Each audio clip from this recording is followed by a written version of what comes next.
Subscribe करें और bell दबाएं ताकि कोई खबर रह न जाए। T20 वर्ल्ड कप की खुसूसी ट्रांसमिशन के साथ मैं हूं आपके साथ अनम जुल्फिकार और मैं हूं फराज अहमद। तो जनाब, आज न्यूयॉर्क में T20 वर्ल्ड कप का सबसे हाई वोल्टेज मैच है जिसमें शाहीनों का मुकाबला होने जा रहा है रिवायती हरीफ भारतीय सुरमाओं से। दोनों टीमों का रवां मेगा इवेंट में ये दूसरा मैच है। भारत अपने पहले मैच में आयरलैंड को 8 विकेटों से हरा चुका है, जबकि पाकिस्तान को अनफॉर्चुनेटली अमेरिका के हाथों बुरी तरह से शिकस्त हुई, जिसने शायकीन क्रिकेट को यकीनन काफी मायूस किया। अब ग्रीन शर्ट्स को टूर्नामेंट में मौजूद रहने के लिए आज का ये मैच जीतना इंतहाई लाजमी है। पाकिस्तान जख्मी शेर की तरह भारतीय सुरमाओं पर झपटने के लिए पूरी तरह तैयार है, तो आयरलैंड से जीत के बाद भारत बाबर 11 को जेर करने के लिए सर धड़ की बाजी लगाने के लिए भी पूरी कोशिश करेगा।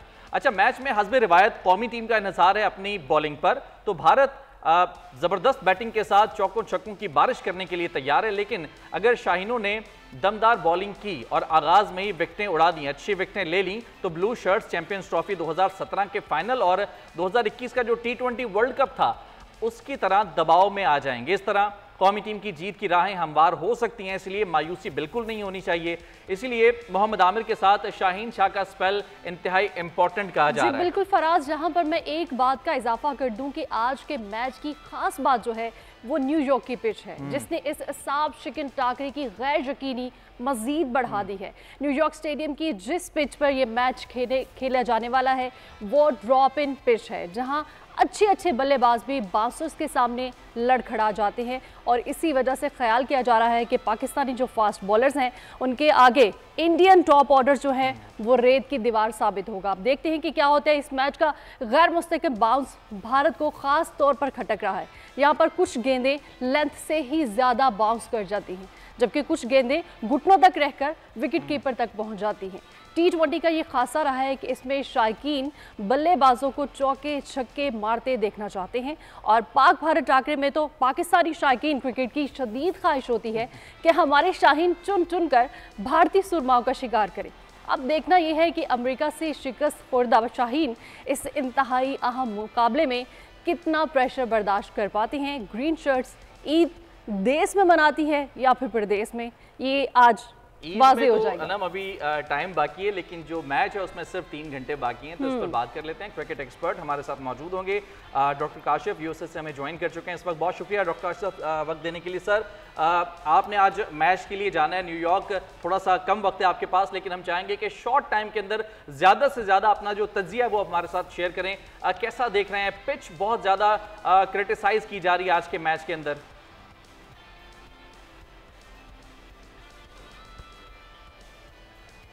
से और बहुत ही मोहसिन अंदाज से पेश कर दिया है।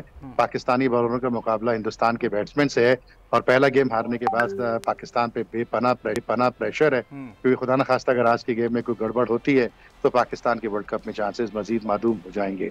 लेकिन पाकिस्तान टीम ने हमेशा प्रेशर में अच्छा खेला है और बाबर 11 के हौसले बहुत बुलंद हैं और पाकिस्तान के पास मैच विनर्स भी हैं। और वही बात है कि सारी बात उस दिन की है जिस दिन गेम हो रहा है, किसका दिन है, किस वक्त है, कौन सी विकेट है, कैसा कोई कैच ऐसा निकल जाए, कोई ऐसी नो बॉल हो जाए जैसे कि 2017 में हुई थी। जिसका दिन होता है उस दिन T20 क्रिकेट के अंदर इतना अनप्रेडिक्टेबल और इतना गैर यकीनी सूरत हाल होती है।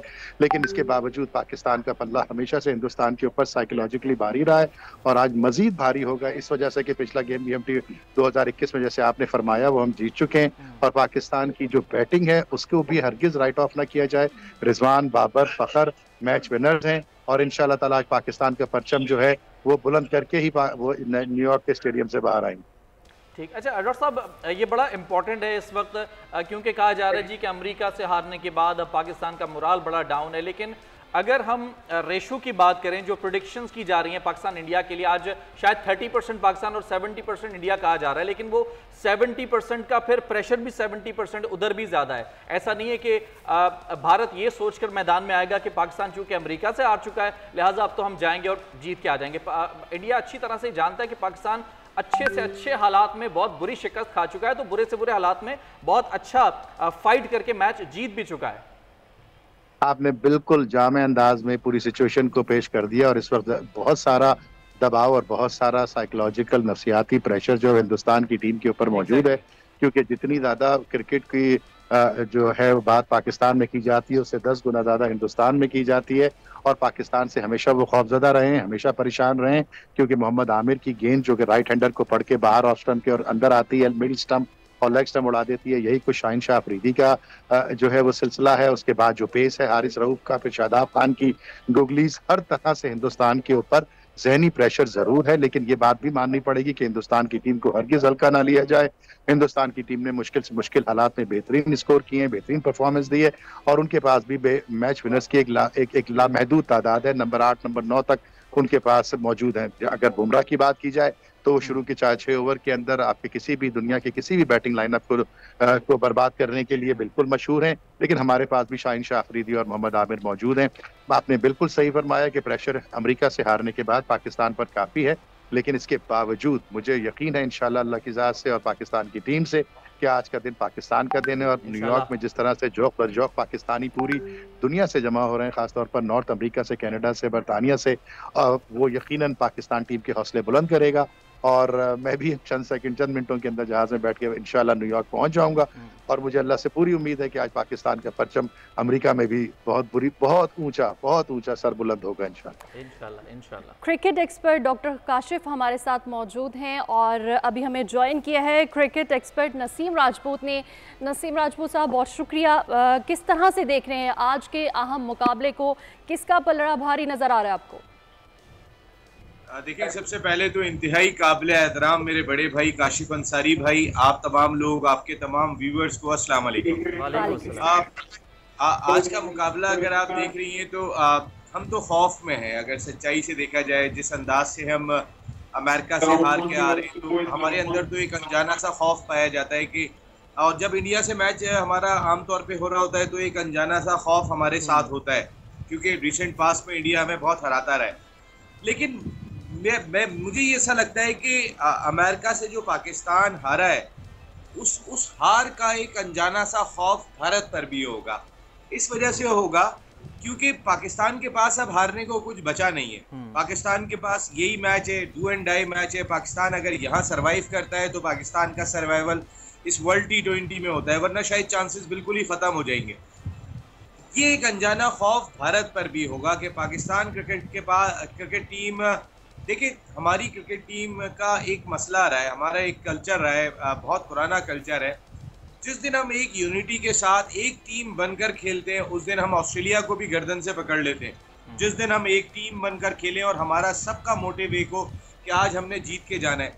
लेकिन पिछले 70 सालों में, 50 सालों में जब से हमारी क्रिकेट हो रही है, ये हमारे मुल्क का बड़ा अनफॉर्चुनेट रहा है। हम अना का मसला बना के टीमों में रहते हैं, हम ग्रुपिंग की शक्ल में टीमों में रहते हैं, हम टोलियों की शक्ल में टीम में रहना पसंद करते हैं, हम एक यूनिट बन के रहना पसंद नहीं करते। देखिए, पैट कमिंस की एग्जांपल आपके सामने है। उन्होंने मिचेल मार्श को कप्तान बना दिया, इस वर्ल्ड T20 से पहले पैट कमिंस को हटा दिया।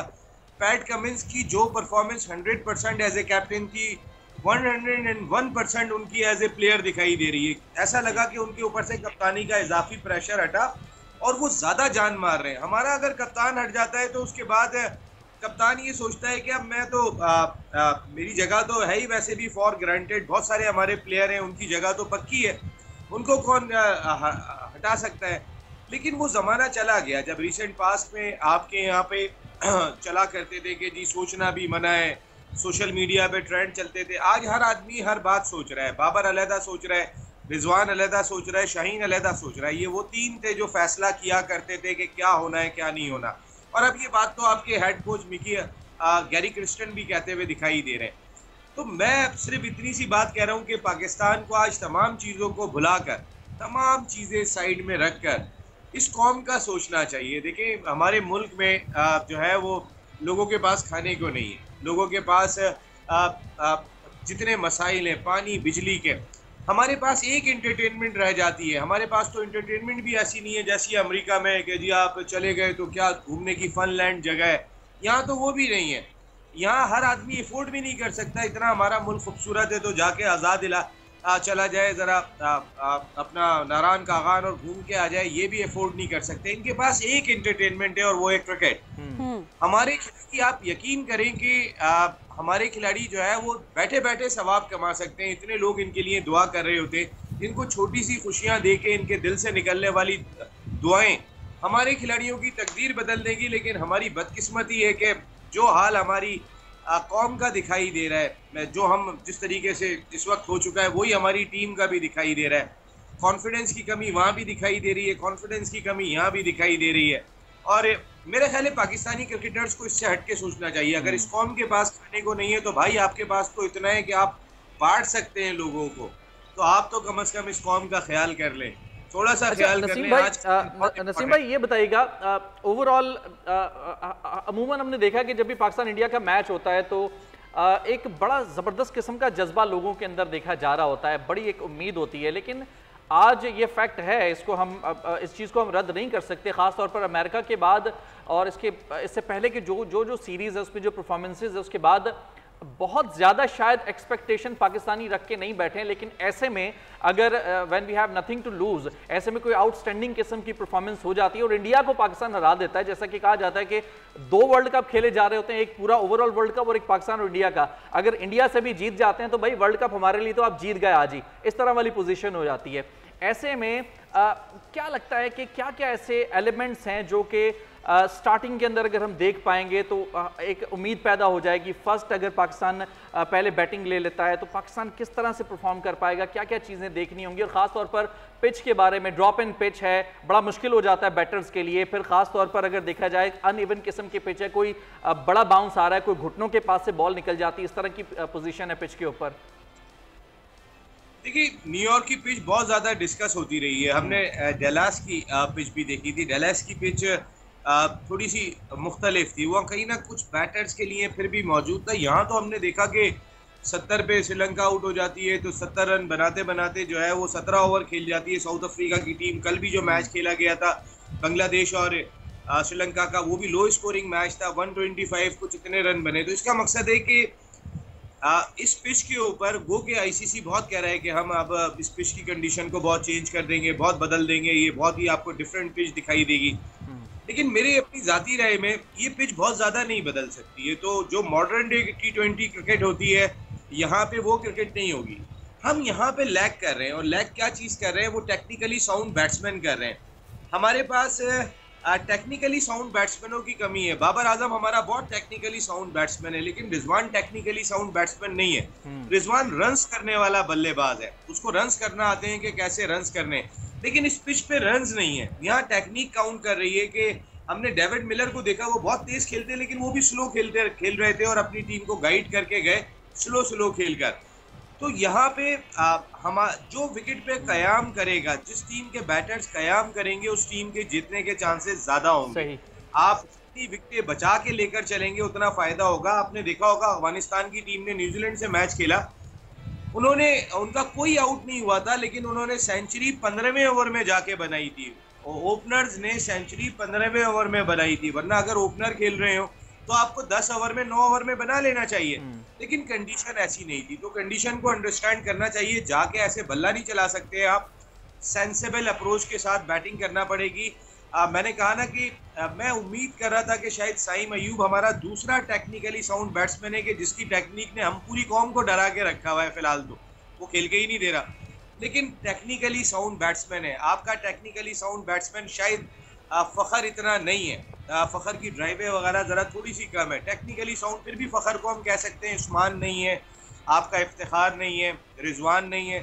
तो टेक्निकली साउंड में बाबर आजम पे बहुत जिम्मेदारी है। और इस मैच को मैं वैसे भी बाबर आजम और विराट कोहली का शो करार दे रहा हूँ, क्योंकि ये दोनों ऐसे बैटर्स हैं कि जो रुक के और बारी को लेकर चलते हैं। तो ये शो है इन दोनों का, लंबी इनिंग जो बारी ले गया इन दोनों के अंदर, अपनी टीम के लिए बेहतर बारी ले गया, वो टीम जो है वो थोड़ी सी अच्छी पोजीशन में आ जाएगी। जी बिल्कुल, थोड़ी सी अच्छी पोजीशन में आ जाएगी। और अभी हमें ज्वाइन किया है क्रिकेट एक्सपर्ट अहमद कुरैशी। अभी हमने कुछ देर पहले बात कर रहे थे, क्रिकेट एक्सपर्ट नसीम राजपूत साहब हमारे साथ मौजूद थे।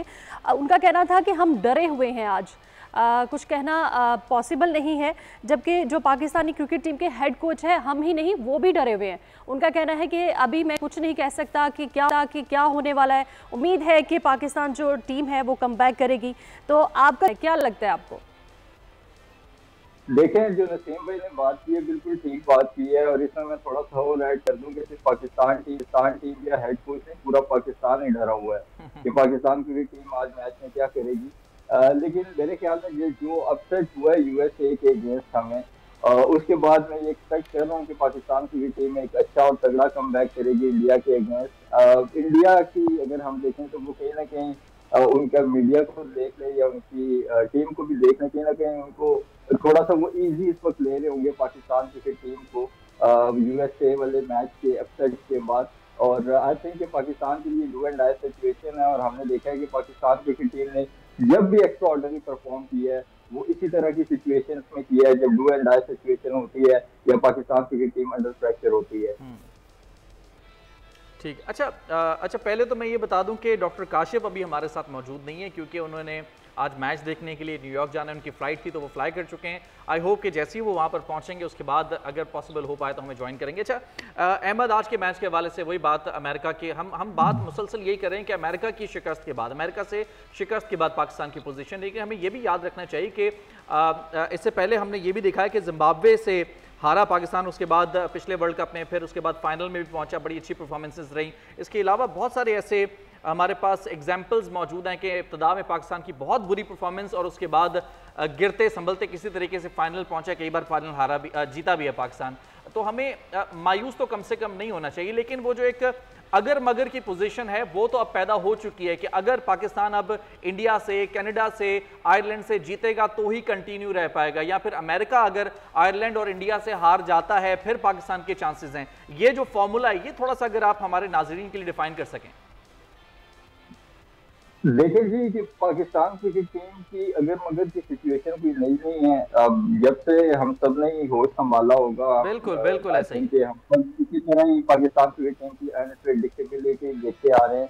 इवन 92 के वर्ल्ड कप को अगर आप देखें जो पाकिस्तान जीता ओडीआई का वर्ल्ड कप, उसमें भी पाकिस्तान की टीम इसी तरह से बिल्कुल साइड लाइन हो गई थी और from nowhere Pakistan cricket team ने एक स्ट्रॉन्ग कमबैक किया और 92 का वर्ल्ड कप जीता।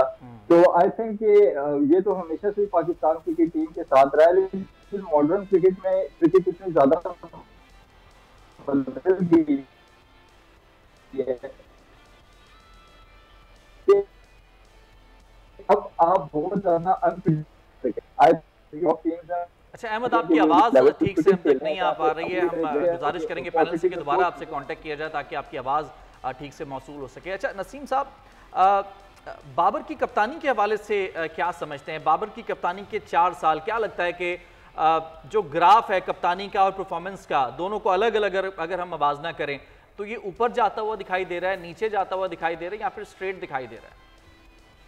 बाबर को आपने कप्तान गलत लगाया, बाबर को इस वक्त कप्तान लगाना ही नहीं था। बिल्कुल इसकी वजह यह है कि आपने बाबर को हटाया था तो खराब परफॉर्मेंस थी पाकिस्तान की इंडिया में होने वाले वर्ल्ड कप में, एशिया कप में, तो इस वजह से आपने हटाया था। आपने शाहीन को क्या एक सीरीज के लिए कप्तान लगाया था? ये तो कोई लॉजिकल बात ही नहीं है कि आपने एक सीरीज के लिए किसको कप्तान लगाते हैं। और आप उस प्लेयर की बात कर रहे हैं कि जो आपका मैच विनर है, जो आपकी टीम का यानी स्टार्टिंग लाइनअप का 100% रुकन है, आप उसको चेंज कर रहे हैं। आपने देखा था यही ग्रुप था, बाबर आजम, रिजवान और शाहीन शाह अफरीदी ये टीम के फैसले किया करता था और सब इनके साथ मौजूद थे। पाकिस्तान की परफॉर्मेंस कहीं ना कहीं बेहतर हुआ करती थी क्योंकि सब जान मार रहे थे। लेकिन वर्ल्ड कप में जब अफगानिस्तान का match Pakistan cricket team India में हारी थी तो आपको याद होगा बाबर आजम के अगर कंधे पे हाथ रखे तो वो रोना शुरू हो जाएंगे, उनकी ये कैफियत हो गई थी। और वो ये कहते हुए दिखाई दे रहे थे कि अगर ग्राउंड में खिलाड़ी जान नहीं मार रहे तो फिर मैं क्या करूंगा, मैं क्या कर सकता हूं। उनको समझ में आ गया था। और यहाँ हर कप्तान के साथ हुआ है, ये एक वाहिद कप्तान नहीं है, या वसीम अकरम के साथ हुआ है या जावेद मियादाद के साथ हुआ है, कोई नहीं बचा। यहाँ हल्फ उठे कि इसको कप्तान नहीं रहने देंगे, उसी कप्तान के कमरे से कुरान शरीफ लेके जाते हैं खिलाड़ी और हल्फ उठाते हैं कि इसको कप्तान नहीं रहने देना है। ये हमारी क्रिकेट का सिस्टम रहा है। ऐसे में हमारा जो ये थिंक टैंक है पाकिस्तान क्रिकेट का, मोहसिन नकवी साहब ने जिनको लगाया है, या मोहसिन नकवी साहब का खुद भी इसमें कोई इनपुट है, ये आप समझ नहीं आया। देखें, अगर आपने शाहीन शाह को चेंज करना था तो बाबर को लगाना तो दुनिया की सबसे बड़ी हिमाकत थी। इस वजह से हिमाकत थी कि आप जानते थे कि बाबर रिजवान और सईम एक पेज पर नहीं है। आप क्या बाबर को खुश करने के लिए लगा रहे थे? तो बेहतर ऑप्शन नसीम साहब, बेहतर ऑप्शन फिर क्या था बाबर की जगह शाहीन के बाद? अम्माद वसीम, क्योंकि अम्माद वसीम न्यूट्रल था।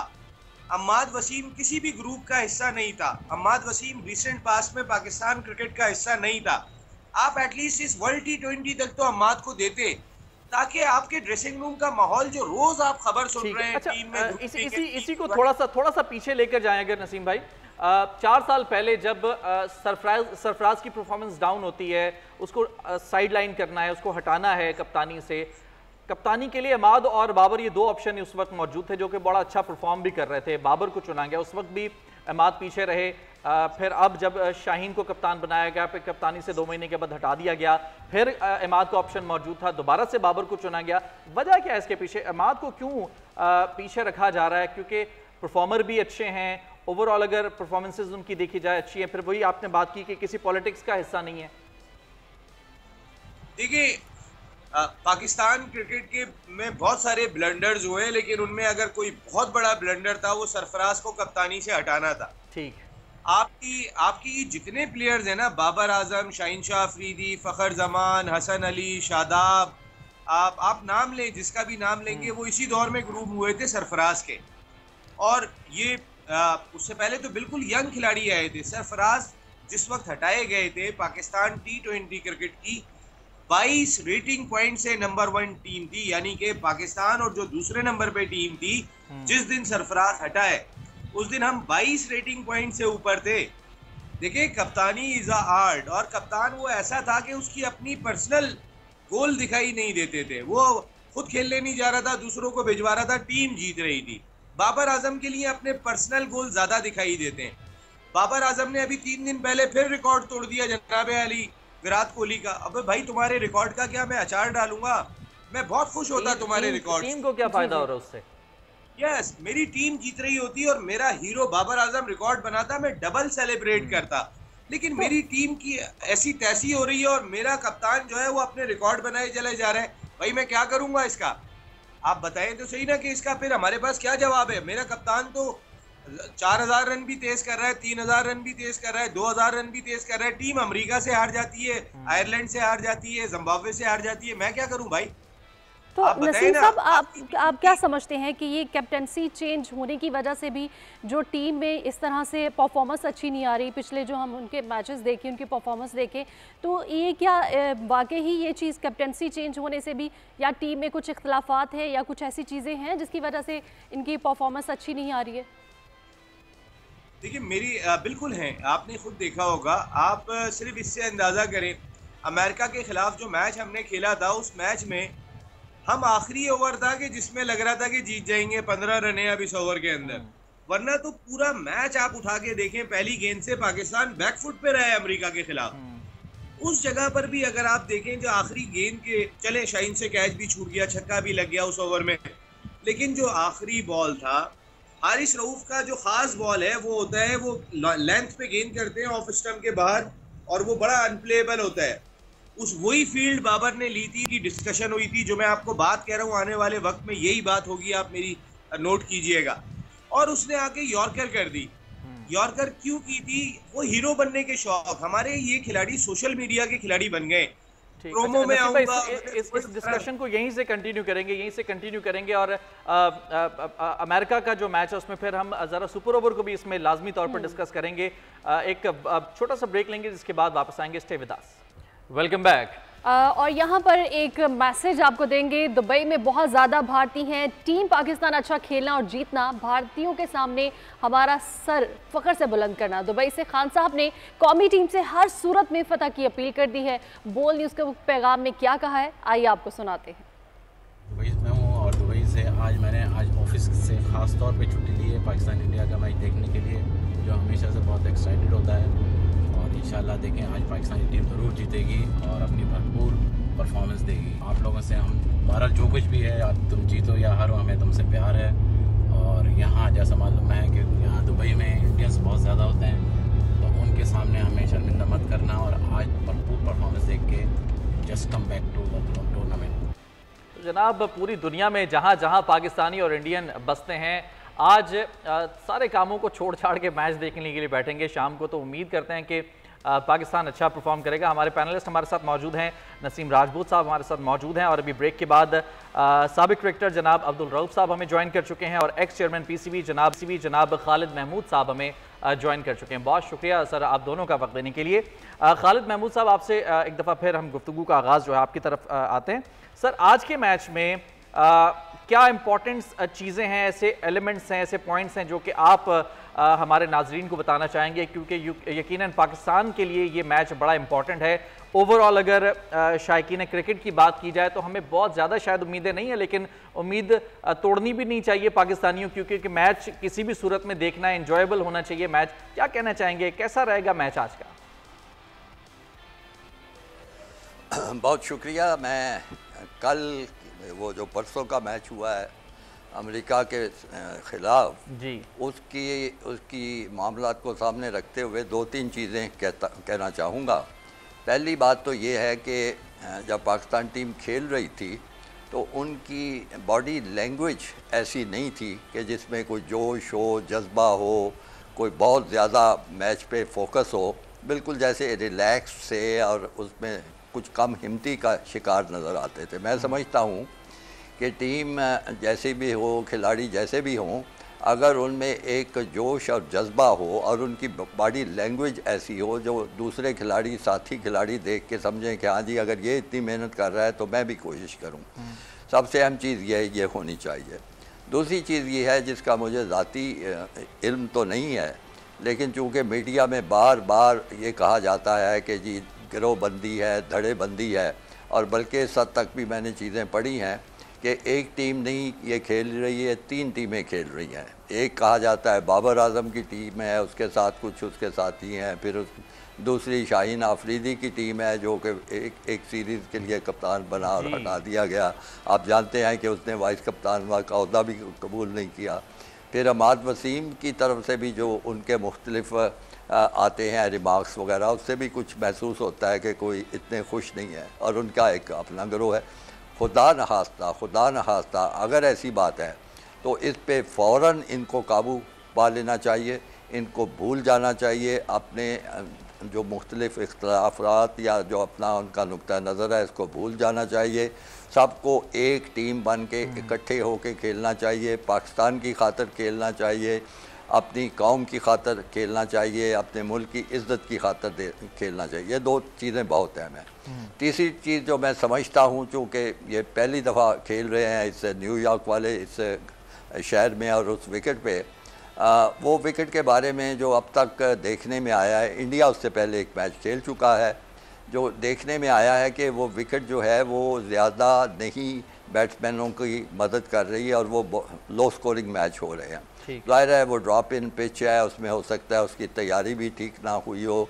आईसीसी ने ख़ुद भी इस चीज़ को तस्लीम किया है कि कुछ कमी रह गई है, तो उसमें फिर बैटिंग बड़ी संभल के करनी होगी। यानी वो जैसे एक नेचुरल स्ट्रोक प्ले हो है, शायद इस विकेट पे मुमकिन ना हो सके, और बैट्समैनों को ज़्यादा एहतियात करनी पड़ेगी और स्कोर भी बढ़ाना होगा। ये 3 चीज़ें बड़ी मेरी नज़र में अहम हैं। तो बाकी इंडिया का मैच तो हमेशा ही अहम होता है, जो ट्रैक रिकॉर्ड है वो इंडिया के हक में है। खालिद साहब, आप जानते हैं कि ये T20 में आपने बात की 7 दफ़ा गालबन पाकिस्तान इंडिया आपस में मुकाबले में आए और 6 दफ़ा इंडिया जीत चुका है, 1 दफ़ा पाकिस्तान जीता है। बहरहाल वो चीज़ें होती रहती हैं, लेकिन ये याद रखना चाहिए पाकिस्तान क्रिकेट टीम को कि T20 जो है वो एक 20 ओवर का खेल नहीं है। ये हर ओवर अपनी जगह एक मैच होता है। ये बड़ी अहम चीज़ है, अपनी जगह एक मैच होता है। हर ओवर में एक प्लान होना चाहिए, हर ओवर में एक मंसूबा होना चाहिए, क्योंकि एक ओवर खुदा न खास्ता ख़राब हो गया तो वो मैच पूरा ख़राब हो जाता है। इसलिए वो इस किस्म की सोच की, इस किस्म की मंसूबाबंदी की खासी ज़रूरत है। ठीक है। अच्छा, बैटिंग के हवाले से हम बात कर रहे हैं, खालिद साहब ने बड़ा एक इम्पॉर्टेंट पॉइंट बैटिंग के हवाले से किया। अब्दुल रऊफ साहब, मौजूदा पोजीशन को देखते हुए, पिच की पोजीशन को देखते हुए, टीम की परफॉर्मेंसेस की जो पोजीशन है उसको देखते हुए क्या लगता है कि हम बैटिंग के लिए कि वो जो बाबर और रिजवान की ओपनिंग और वो जो एक पूरा हमारा जो प्लान है ये दुरुस्त प्लान है? फिर उस्मान की हम बात करें, 1 डाउन उनको भेजा जा रहा है, यूएई के कॉन्ट्रैक्ट्स उनको निकाल कर टीम में शामिल किया, फिर चौथे नंबर पे गालिबन फ़खर आ रहे हैं। ये जो हमारा टॉप ऑर्डर का प्लान है, कैसा लग रहा है कि ये बेहतर प्लान साबित हो सकता है? खत्म हो चुका लगता है और ये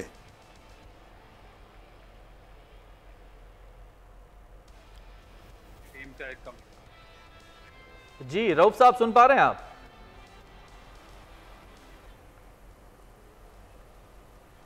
गालिबन अब्दुल रऊफ हमें सुन नहीं पा रहे। अब्दुल रऊफ, आपको आवाज आ रही है हमारी? जी मुझे आ रही है जी। अच्छा, मैं आपसे सवाल करना चाहूंगा कि ये जो बैटिंग के हवाले से इस वक्त हम बात कर रहे हैं, तो जो करंटली जो पोजीशन है टीम की परफॉर्मेंस और बैटिंग पिच को देखते हुए क्या लगता है कि जो बाबर और रिजवान की ओपनिंग करवाने का जो प्लान है, वो जो हमारा एक सीक्वेंस चला आ रहा है, फिर उस्मान को हमने यूएई के कॉन्ट्रैक्ट से निकाल कर टीम में लाया है, 1 डाउन उनको हम भेज रहे हैं, फिर फ़खर आ रहे हैं चौथे नंबर पर, ये जो तरतीब है, ये जो प्लान है, दुरुस्त साबित हो सकता है, बेहतर प्लान है या इससे बेहतर ऑप्शंस मौजूद थे? जी अभी आपको आवाज आ रही है मेरी? जी बिल्कुल आवाज आ रही है। देखिए मेरा नहीं ख्याल कि कोई इनका दुरुस्त, क्योंकि ये जो प्रिपरेशन होती है ये किसी भी इवेंट से बहुत पहले शुरू हो चुकी होती है।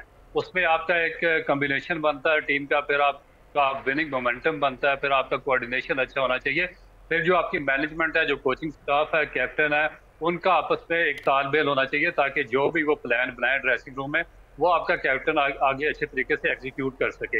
आप पिछले कितने अरसे से पाकिस्तान क्रिकेट बोर्ड ने एक ड्रामा लगाया हुआ है कि कुछ 7-8 दिन पहले जब कोई बड़ा इवेंट होता है तो उससे पहले एक कोचिंग स्टाफ ले आते हैं, बाहर से पार्लर कोचेस ले आते हैं, ना उनको टीम का पता होता है, ना टीम के कॉम्बिनेशन का पता होता है, ना उनको पता है कि कोऑर्डिनेशन कैसे करना है, प्लान कैसे बनाना और कैप्टन की बॉडी लैंग्वेज क्या है, क्या वो जो प्लान बना के देगा उसको एग्जीक्यूट करवाने की सलाहियत है या नहीं है। तो ये ब्लंडर्स है पाकिस्तान क्रिकेट के साथ जो बहुत अरसे से चल रहे हैं, और जब तक ये हमारे सियासतदान और ऊपर लोग बैठे हुए जो सिस्टम चलाने वाले लोग हैं, जब तक अपने पपेट्स को ओब्लाइज कर रहा नहीं छोड़ेंगे, हमारा कुछ भी नहीं बन सकता। आप देखें हम यूएसए की टीम से हार गए हैं, और उसके बाद जो आपने ये बैटिंग का पूछा है, तो बैटिंग में मैं कैसे कह सकता हूँ, आप रिलाय कर रहे हैं बाबर और रिजवान पे, वो तो काफी अरसे से, चलो 8-10 साल से पाकिस्तान टीम का पार्ट एंड पार्सल है। बाकी जो आपके पास 8 प्लेयर है उनकी एवरेज क्या, 5 ओपनर्स लेकर गए हुए हैं, आपके पास मिडल ऑर्डर नहीं है, आप 3-3 आप विकेट कीपर्स हैं, और उनमें से एक ही जगह बनती है, 2 की जगह नहीं बनती, मजबूरन आपको उनको खिलाना पड़ता है, ना वो फील्डिंग करने के काबिल है, ना वो कैच पकड़ने के काबिल है, ना वो बैटिंग करने के काबिल है, फिटनेस लेवल आपका बिल्कुल सिफर है। साइम अयूब आपका 21 मैच खेला हुआ, उसकी 15 रन की एवरेज है, 11 मैच आपके आजम खान ने खेले, 8 रन की एवरेज, 7 रन की एवरेज से वो पाकिस्तान के लिए खेल रहा है। शादाब खान के 100 मैचेस हो गए हैं, उसकी एवरेज 15 रन की है। इमाद वसीम के 70 मैच हैं, उसकी एवरेज 14 रन की है। तो इस एवरेज के साथ आप पाकिस्तान टीम को वर्ल्ड कप जितवाने के लिए लेकर गए हैं। तो ये मेरा ख्याल है कि ओवरऑल जो सिलेक्शन है, प्रोसेस है पाकिस्तान का, वो बिल्कुल झूठ और मुनाफिकत पर मबनी है। जब तक हम अपना सिलेक्शन क्राइटेरिया सही नहीं करेंगे, और फिर जो हमारा सिलेक्शन पैनल है उसका भी कोई मेरिट नहीं है, ऐसे ही पकड़ते हैं, ना उनका कोई एक्सपीरियंस है, ना उनकी कोई एजुकेशन है, ना उनका कोई विजन है। टाइम पास पॉलिसी को बनाते हैं, शॉर्ट टर्म पॉलिसीज होती हैं, और वो आगे जाकर पाकिस्तान टीम को कास्ट करती हैं। अब इस मैच में भी पाकिस्तान के पास सिर्फ एक ऑप्शन है कि वो है सिर्फ न्यूयॉर्क की पिच, जो ड्रॉप इन पिच है, क्योंकि उसमें जो पहला मैच है श्रीलंका 77 पर आउट हुई है, और साउथ अफ्रीका ने वो चेज किया था, उसके बाद आयरलैंड 96 पे आउट हुई है। थोड़ी सी डिफिकल्ट पिच है जिस पर हम इंडिया को पकड़ सकते हैं, अदरवाइज मेरा ख्याल है कि पाकिस्तान टीम के पास कोई ऑप्शन नहीं है इस वक्त इस टूर्नामेंट में। अच्छा अब्दुल रऊफ साहब, भारत के खिलाफ जो आज अहम मैच होने जा रहा है, उसके बारे में जो कुछ चेंजिंग्स भी की गई हैं टीम में, जैसे कि आजम खान को मैच से आउट किया गया है और अमाद वसीम को इनेक्शन किया गया है, तो क्या समझते हैं इन चेंजिंग से भी कोई टीम की परफॉर्मेंस बेहतर होगी? देखिए मैं आपको एक इसका स्टैट्स से बता दूं, क्योंकि पाकिस्तान क्रिकेट बोर्ड ने भी एक स्टेटस हायर किया हुआ है सिलेक्शन कमेटी के लिए।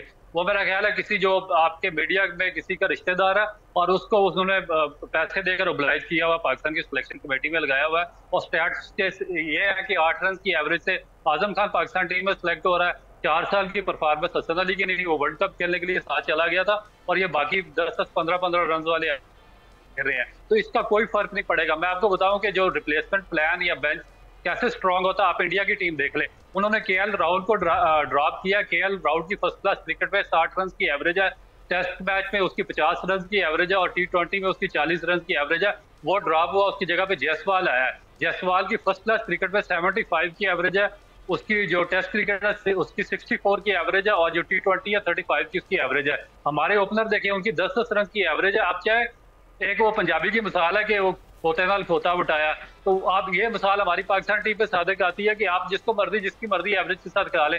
10 रन की एवरेज वाले को आप 12 रन की एवरेज वाले के साथ रिप्लेस करेंगे तो रिजल्ट वही होंगे जो एज ए क्रिकेटर हम समझते हैं, उससे कोई फर्क नहीं पड़ने वाला। ये ओवरऑल कंप्लीट आपको एक ओवरऑलिंग चाहिए, रिस्ट्रक्चर चाहिए। पाकिस्तान क्रिकेट बोर्ड की तमाम पॉलिसी इसको दोबारा इसको रिव्यू करना चाहिए और एक दोबारा नया थिंक टैंक उसको एस्टेब्लिश करना चाहिए जो कि पूरे का पूरा सिस्टम उसको ओवरऑल कर सके। इस तरीके से आप आगे जा सकेंगे। अब ये जो डंग टपाओ पॉलिसी है जी कि उसको निकाल दिया, उसको ले आए, उसको खिला दिया, उसको खिला दिया, ये तो हम 5 साल सिलेक्शन के लिए मुतबादिल ऑप्शंस फिर क्या है रऊफ? हमारे पास पोजीशन थी आपकी सिलेक्शन के लिए मुतबादिल ऑप्शंस भी हैं हमारे पास, फिर कोई बेहतर ऑप्शंस है हमारे पास? जी मुझसे पूछ रहे हैं आप? जी रऊफ साहब जी, सिलेक्शन देखें आपके पास, देखें मैं आपको बताता हूँ कि ये किस तरीके से सिलेक्शन करते हैं। आपके पास सबसे जो टेक्निकली बेस्ट बैट्समैन था वो अब्दुल्ला शफीक था। आपका जो थिंक टैंक होता है या जो आपकी अकेडमीज होती है, क्रिकेट बोर्ड होता है, उसका काम होता है उसको प्रॉपर डेवलप करना, प्रिपेयर करना। अच्छा रऊफ साहब, एक ब्रेक के बाद इसको जरा कंटिन्यू करते हैं। मुझे मुसलसल एक ब्रेक के लिए कहा जा रहा है, इसको यहीं से कंटिन्यू करते हैं। हमारा पैनल हमारे साथ मौजूद है। कीप वॉचिंग बोल न्यूज। सब्सक्राइब करें और बेल दबाएं ताकि कोई खबर रह न जाए।